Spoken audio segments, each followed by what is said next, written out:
IPL 2024 విజేతగా Kolkata night riders నిలిచింది. ఫైనల్లో సన్ రైజర్స్ హైదరాబాద్ పై 8 వికెట్ల తేడాతో ఘన విజయం సాధించింది.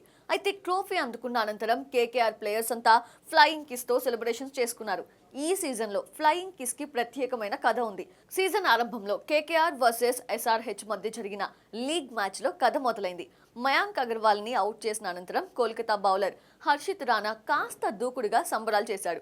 మయాంక్ దగ్గరగా వచ్చి గాల్లోకి ముద్దులు విసిరి బయటకు వెళ్లమని సైగ చేశాడు. దీంతో ఐపీఎల్ కౌన్సిల్ అతనికి జరిమానా విధించింది. తర్వాత ఢిల్లీ క్యాపిటల్స్ లోనూ హర్షిత్ అదే సెలబ్రేషన్స్ రిపీట్ చేశాడు. ఈసారి హర్షిత్ రాణాపై ఓ మ్యాచ్ కి నిషేధం కూడా విధించారు. దీని గురించి హర్షిత్ తాజాగా మాట్లాడాడు. ఢిల్లీకి చెందిన ఆటగాళ్లు దూకుడుగా ఆడతారని పేర్కొన్నాడు. ఢిల్లీకి చెందిన హర్షిత్ 13 మ్యాచ్ల్లో 19 వికెట్లు సాధించి టైటిల్ సాధించడంలో కీలక పాత్ర పోషించాడు. మైదానం అవతల నేనెంతో సరదాగా ఉంటాను, కానీ పిచ్ లో అలా ఉండను. స్నేహం కోసం బరిలోకి దిగను. విజయం సాధించాలనే తపనతోనే ఉంటాను. నా ఓవర్లో అభిషేక్ పోరెల్ 16 పరుగులు కొట్టాడు. ఓ ప్రత్యర్థి మన బౌలింగ్ లో సిక్సర్స్ కొడుతుంటే నవ్వుతూ ఉండలేం కదా.